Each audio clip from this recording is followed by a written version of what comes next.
नमस्कार श्रोते हो. आयुष्यात 3 संघर्ष असतात.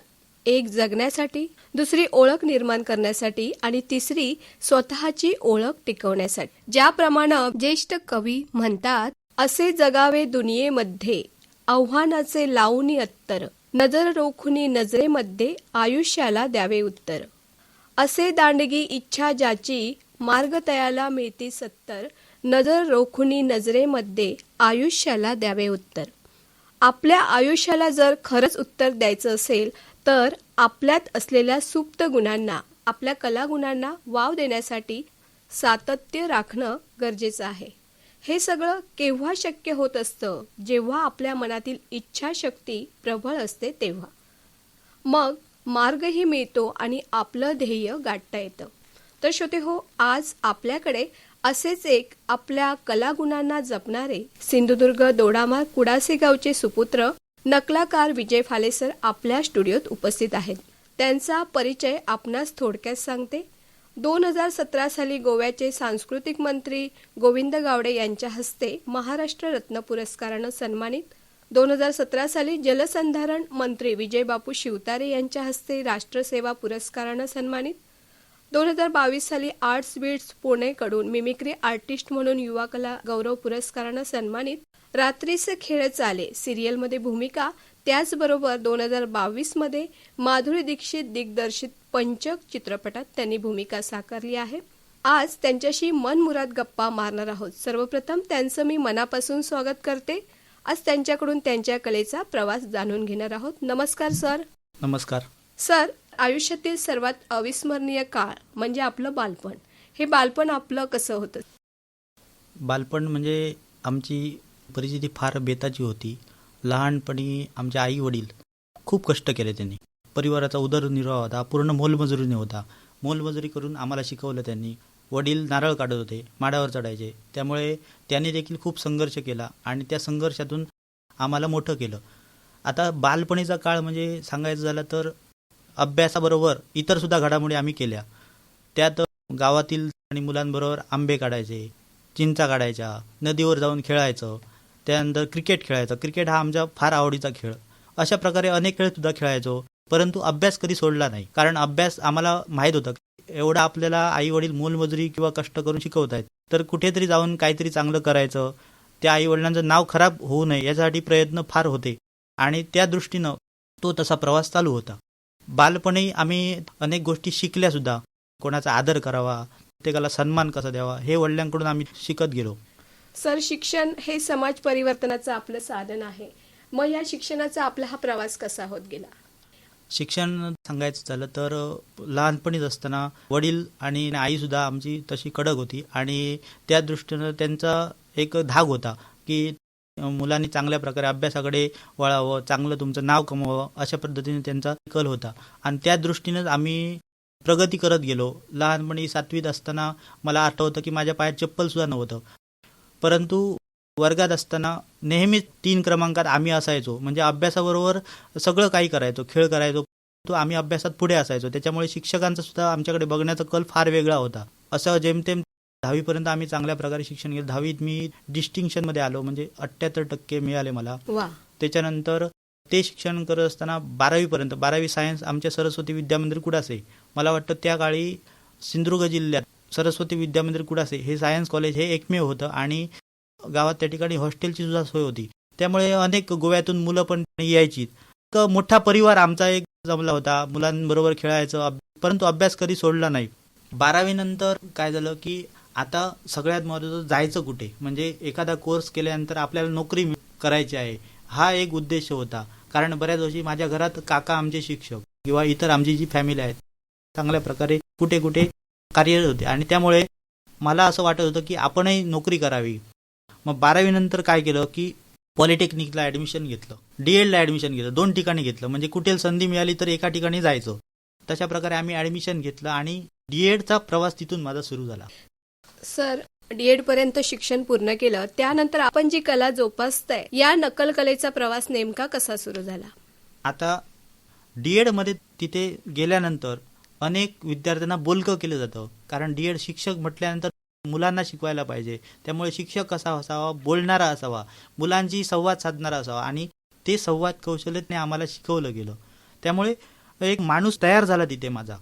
आणि अनेक स्पर्धा म्हणा, अनेक प्रात्यक्षिकं म्हणा, या माध्यमातून अनेक गोष्टी मी शिकत गेलो आणि त्याच्यामुळे माझी संवाद कौशल्य म्हणा, माझी अभिनय क्षमता, कॉलेज म्हटल्यानंतर त्या ठिकाणी अनेक सांस्कृतिक स्पर्धा देखील घेतल्या जात होत्या आणि या स्पर्धेद्वारे माझ्यातला एक कलाकार कुठेतरी तळमळत होता, तो बाहेर आला.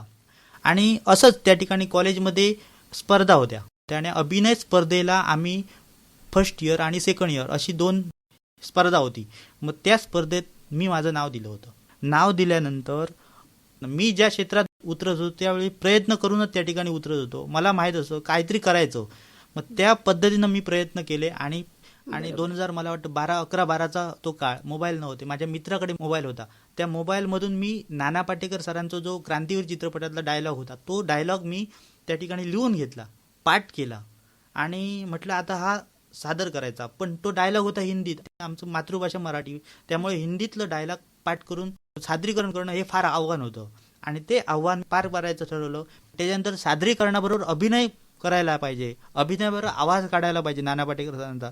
त्रिवेणी संगम साधत मी तो चांगल्या प्रकारे सादर करण्याचा प्रयत्न केला. स्पर्धा सुरू झाल्यानंतर अतिशय चांगल्या प्रकारे तो मी डायलॉग सादर केला. या सर्व स्पर्धकांमध्ये माझा पहिला नंबर आला होता. वा सर, म्हणजे इच्छेला प्रयत्नाची जोड मिळाली तर सफलताही मिळतेच. सर, आपल्या या कलेला घरच्यांचा पाठिंबा कसा मिळत गेला? घरच्यांचा पाठिंबा म्हणजे ज्यावेळी ही माझी कला सुरू झाली त्यावेळी असं वाटलं होतं की मी ह्याच्यात काही करू शकणार नाही. मी सुरुवातीला ह्या गोष्टी ज्या काही करतोय त्या घरच्यांना माहिती होत्या, साधारण कळत होत्या काय की हा डीएडमध्ये या गोष्टी शिकतोय, त्यांना आवाज काढतोय, हे गोष्टी कळल्या. त्यानंतर त्यांनी मला चांगल्या प्रकारे कर, तू चांगलं आहे. कुटुंबाने मला साथ दिली, तर कुटुंब माझ्यावर नेहमीच उभं राहिलं आणि त्यामुळे माझ्या कुटुंबाचा साथ असल्यामुळे मी नेहमी वेगवेगळे प्रयोग करत राहिलो. म्हणजे सुरुवातीला मी काय केलं की 5 मिनिटाचा प्रयोग, एखाद्या ऑर्केस्ट्रात समजा मला संधी मिळाली तर 5 मिनिटं कशा प्रकारे सादर करायचं, तशा पद्धतीने प्रयत्न करत गेलो आणि वेगवेगळे आवाज, म्हणजे आता नाना पाटेकर साहेबांचा जसा आवाज काढतो तसा वेगवेगळे आवाज काढत गेलो आणि ही जी काही संधी होती त्या संधीचं मी सोनं करत गेलो. त्यामुळे प्रेक्षकांमध्ये, रसिकांमध्ये माझी वाहवा मला मिळाली, त्यामुळे कुठेतरी प्रेरणा मिळाली की पुढे मी काहीतरी करू शकतो. बरोबर. मग त्यामुळे तुम्हाला प्रोत्साहन मिळालं. घरच्यांचा पाठिंबा म्हणजे ज्यावेळी ही माझी कला सुरू झाली त्यावेळी असं वाटलं होतं की मी ह्याच्यात काही करू शकणार नाही. मी सुरुवातीला हा प्रयोग माझ्या सरस्वती विद्या मंदिर कुडासीच्या मैदानात, त्या ठिकाणी एक सांस्कृतिक कार्यक्रम होता, त्यावेळी प्रयोग केला. म्हणजे नाना पाटेकर यांच्याबरोबर अनेक ठिकाणी एक 5-6 कलाकारांचे आवाज सादर केले. ते काही जणांना त्या ठिकाणी भावले पण काही लोकांनी मला त्याच्यावर वेगळ्या प्रतिक्रिया दिल्या. पण एखाद्या कलाकाराला पुढे जायचं असेल तर एखादी निगेटिव्ह गोष्ट आहे त्याच्याकडून निगेटिव्ह झुगारून ती पुढे पॉझिटिव्हकडे नेते. मग तशा दृष्टीने तो माझा प्रवास सुरू आला. मी म्हटलं की मी आता आणखी एक 4-5 कलाकारांचे आवाज चांगल्या प्रकारे करू शकतो. असं करत करत मी आज तब्बल त्या ठिकाणी बरेचसे आवाज काढतो.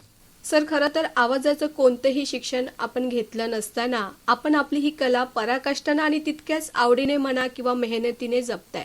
खरं तर तुमची ही कामगिरी अभिमानास्पद आहे. सर, आपण म्हणताय की जगण्यासाठी हसलं पाहिजे, तर आम्हाला देखील एखादा गमतीदार किस्सा सांगाल का सर? नक्कीच. आता विषय कसा आहे की आता पावसाळ्याचे दिवस आहेत. पावसाळ्याचे दिवस म्हणजे आता ऑक्टोबर महिन्यात खरं तर पाऊस लागत नाही, परंतु यावर्षी पाऊस लागला. असेच पावसाळ्याचे दिवस होते. आम्ही एकदा कार्यक्रमासाठी सावंतवाडीला येत होतो आणि सावंतवाडीला येत असताना मी बांद्याच्या पुलावर पोचलो. बांद्याच्या पुलावर पोचल्यानंतर मी एक बोर्ड वाचला. बुट्टा त्याका काटता त्याका 100 रुपये. बुट्टा त्याका काटता त्याका 100 रुपये असा तिथे बोर्ड मारला होता. तर मी तिथे थांबलो. थांबल्यानंतर तिथे आणखी 1-2 मित्र आले. 2 मित्र आल्यानंतर ते थांबलेत. त्यांनी पण तो बोर्ड बघितला. तर ते बोर्ड वाचू लागलेत. बुट्टा त्याका काटता त्याका 100 रुपये. आता त्यांना पण वाटलं की बुट्टा त्याका काटता 100 रुपये म्हटल्यानंतर आपल्याला 100 रुपये मिळणार. 100 रुपये मिळणार म्हटल्यानंतर त्यांनी विचार केला काय, तो एकमेकांबरोबर चर्चा करू लागले. अरे आपण असं करूया, बुट्टा त्याका काटता त्याका 100 रुपये मिळतले, तू एक काम कर म्हणालं काय की तू उडी मार, मी तुला काढतो, मग आम्हाला 100 रुपये मिळणार, मग ते 50-50 रुपये आम्ही वाटून घेऊया. असं झालं त्यांचं ठरलं. त्याला सांगितलं तू उडी मार, मी तुला काढतो. त्याने उडी मारली. उडी मारल्यावर हा पोहायला लागल्यानंतर थोड्या वेळाने पोहत गटंगळ्या खायला लागला. तर हा ओरडू लागला, वाचवा वाचवा वाचवा, वाचय असा ओरडू लागला. तर वरचा जो माणूस होता तो काय म्हणाला, काय वाचय वाचय वाचय काय वाचय, पुढे बोर्ड काय मारलो, मडा काढता त्याका पाचशी. सर खरंच हसू येण्यासारखा हा आपला किस्सा होता. सर आपण विविध पक्षी प्राणी यांचे देखील आवाज काढताय. आवाज, हावभाव आणि अभिनय यांच्या माध्यमातून श्रोत्यांना आपण नेहमी आनंद देत आहे, तर त्याबद्दल आपण काय सांगाल? आता हा आवाज बऱ्याच वेळा लोकांना वाटत असेल काय की हा आवाज कसा निघतो, त्याच्यासाठी काय नेमकं केलं असेल. एवढे प्राणी पक्षी म्हणा किंवा कलाकारांचे आवाज हा माणूस 100पेक्षा जास्त आवाज कसे काढू शकतो. पण ह्या आवाज काढण्यामागे सुद्धा काहीतरी गोष्टी दडलेल्या आहेत. ह्या आवाज काढण्यामागे प्रयत्न दडलेले आहेत, कोणाची तरी साथ जोडलेली आहे आणि त्यासाठी पराकाष्ठा, काही गोष्टींचा त्याग देखील आहे. तर ह्या सगळ्या गोष्टींमुळे हे करू शकलो. एक किस्सा सांगतो तुम्हाला काय की हे आवाज काढत असताना सुरुवातीला माणूस शून्यच असतो, परंतु शून्यातून विश्व निर्माण जर करायचं असेल तर आता हा आवाज सांभाळताना काही गोष्टी खाण्यापासून आपल्याला वर्ज्य सुद्धा कराव्या लागत आहेत, काही गोष्टी त्या ठिकाणी पाळाव्या लागतात. म्हणजे सकाळी उठणं, नित्यनेमाने प्राणायाम करणं, ओंकार करणं.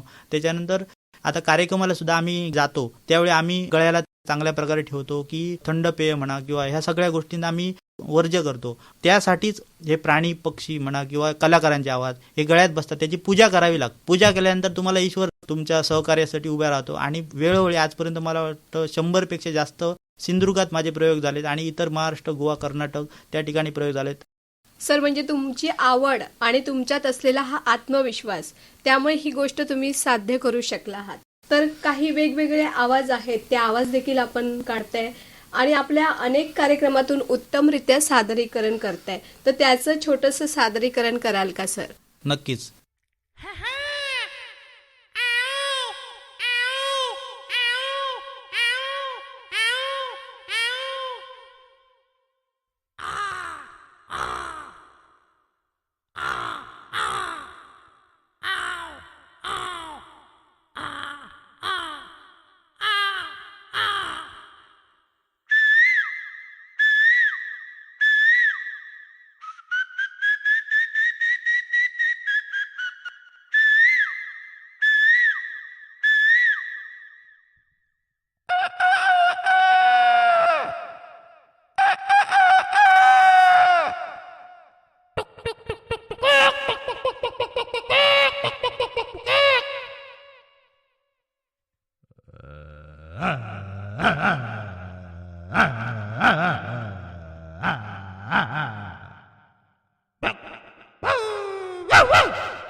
मित्र हो, ट्रेन जेव्हा सुटते त्यावेळी तिचा आवाज कसा असतो बघा.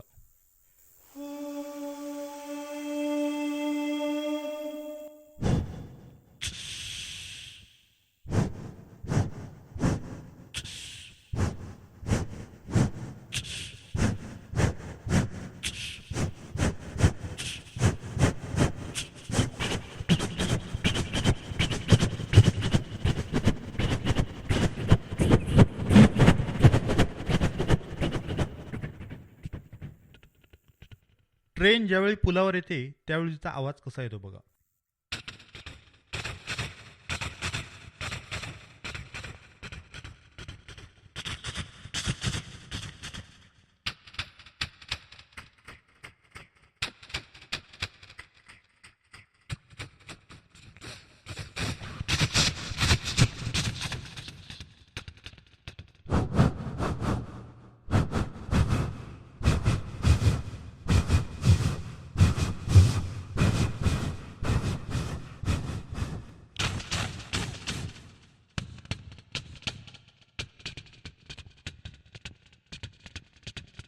मित्र हो, ट्रेन जेव्हा बोगद्यात येते त्यावेळी तिचा आवाज.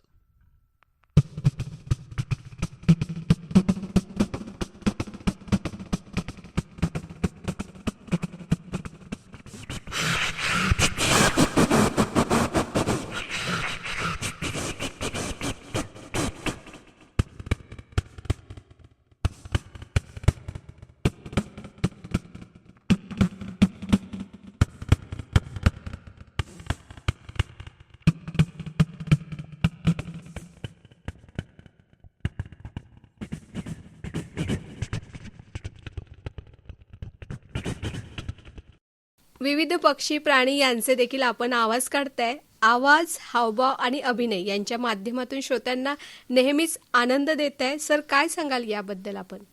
आता मी सुरुवातीला तुम्हाला सांगितलं काय की मी कलाकारांचे आवाज काढवतो, परंतु कलाकारांचे आवाज सादर करत असताना मला असं मनात वाटलं काय की आपण फक्त कलाकारच कशाला धरूया, आपण वेगवेगळे आवाज करूया.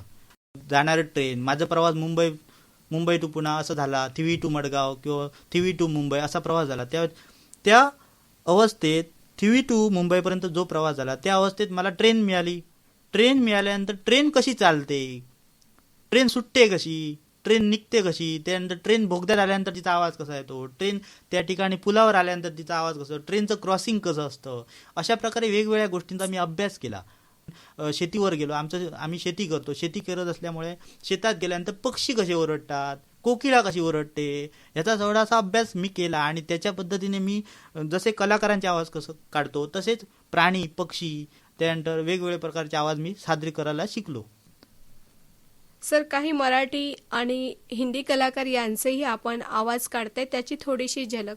नक्कीच. हे सादरीकरण करत असताना आपण अनेक लोकांपर्यंत पोहोचतो. आम्हाला या कलाकारांबद्दल आदरच आहे, कारण चित्रपटसृष्टी म्हटल्यानंतर ह्या सगळ्या कलाकारांवर अवलंबून आहे. त्यामुळे पहिल्यांदा त्या कलाकारांना सगळ्यांना मानाचा मुद्रा.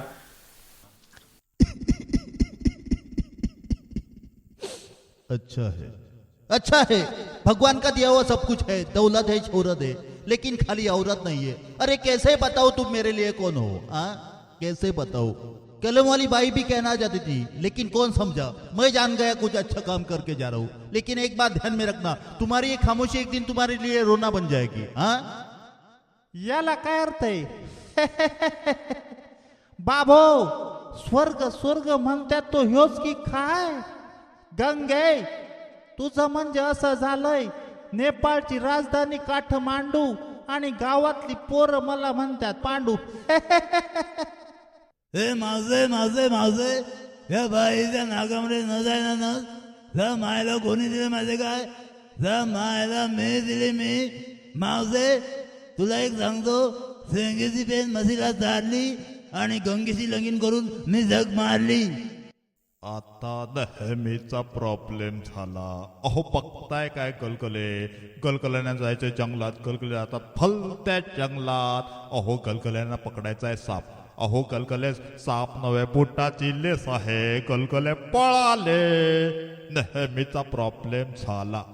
बरखुरदार, अगर बच्चों का जरा भी जिक्र किया तो तुम्हारी यहाँ से लाश जाएगी. फिर ये ना कहना कि माइकल पीके दंगा करता है. आप मुझसे पहचान बना मेरे बाप. मेरा नाम है देवानंद. चल मेरे साथ. क्या बात है, क्या बात है? इस महफिल को देख कैसा लग रहा है? क्या बात है, क्या बात है, क्या बात. बाबूजी मैं सुधर गया हूँ. मुझे काजल ने सुधार दिया है. अगर काजल के साथ मेरी शादी नहीं हुई तो एक एक किलाशे पिटा दूंगा. और एक बात याद रखना, ये 2.5 किलो का हाथ जब किसी आदमी पे पड़ता है ना, तो आदमी उठता नहीं, सीधा उठ जाता है, सीधा उठ जाता है. आओ ठक टक ठा. अब शाम को बंगले पे आना, धंधे की बात वही कर लेंगे. आओ ललिता.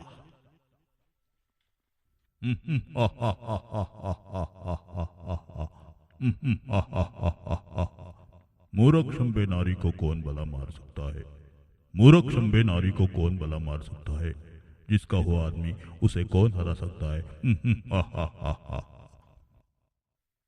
ना तलवार की धार से, ना गोली की बूचार से, भंडा डरता है तो पर्वतिकार से. यानी हम तुम्हें मारेंगे और जरूर मारेंगे. वो बंदूक भी हमारी होगी, वो गोली भी हमारी होगी.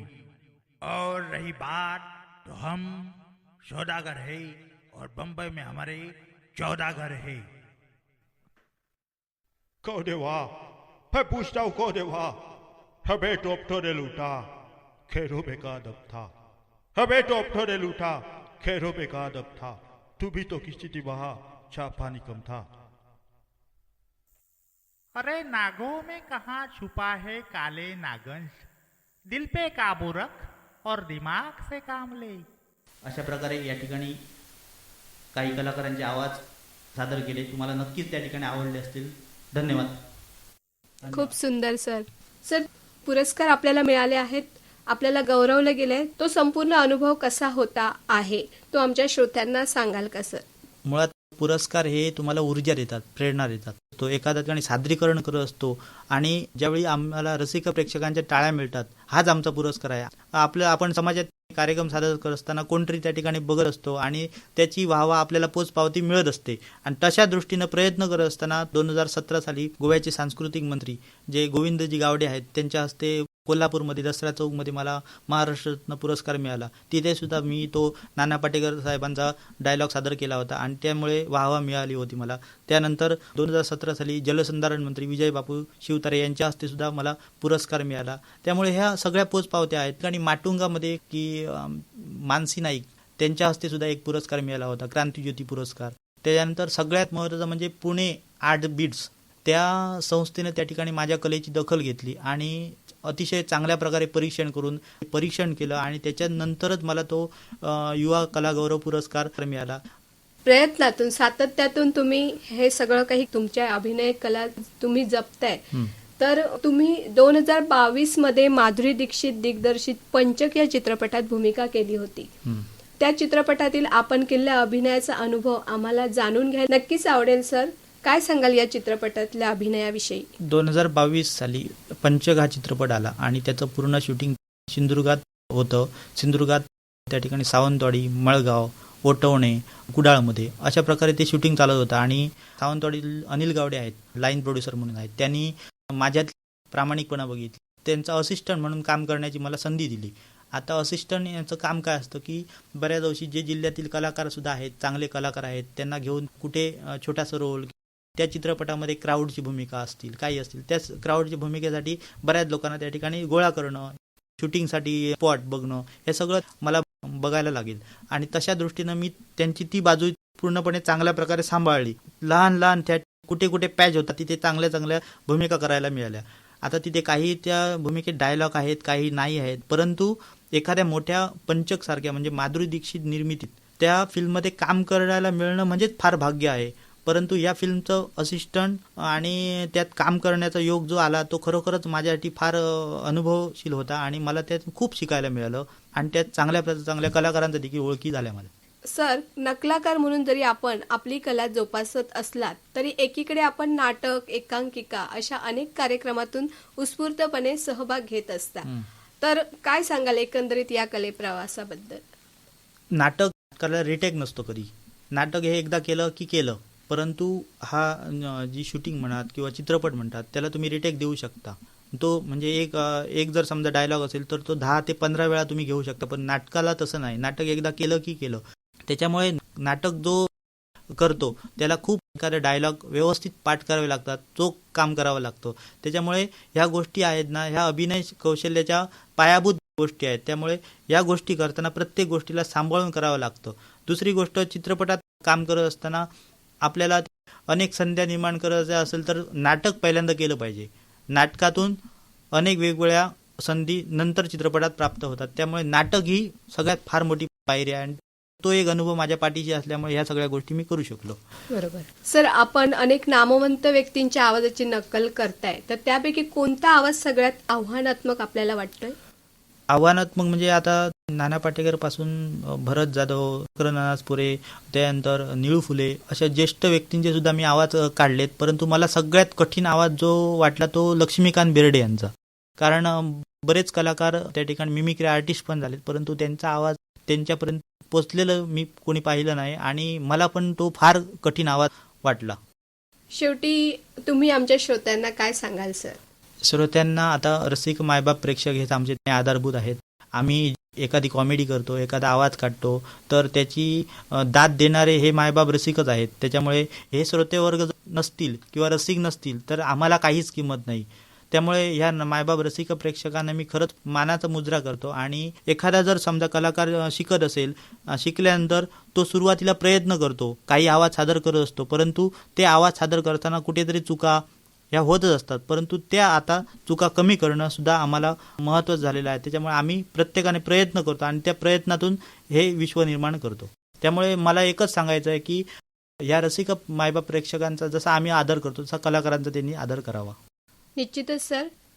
श्रोते हो, आज आपण संवाद साधला एक बहुगुणी विनोदप्रिय नक्कल कलेतून समाजाला हास्याची भेट देणारे कलाकार विजय फाले सर यांच्याशी. त्यांच्या आवाजातून उलगडणारी प्रत्येक व्यक्तिरेखा म्हणजे जणू एक वेगळं जगच.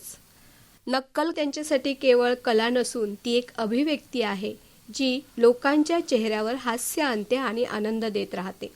सर, तुमच्या या कला प्रवासासाठी मनपूर्वक शुभेच्छा देतेच, पण सर आपण आलात आणि आपल्या या कलेविषयी मनमुराद गप्पा मारल्या त्याबद्दल तुमचे मनपूर्वक आभार मानते. धन्यवाद. धन्यवाद.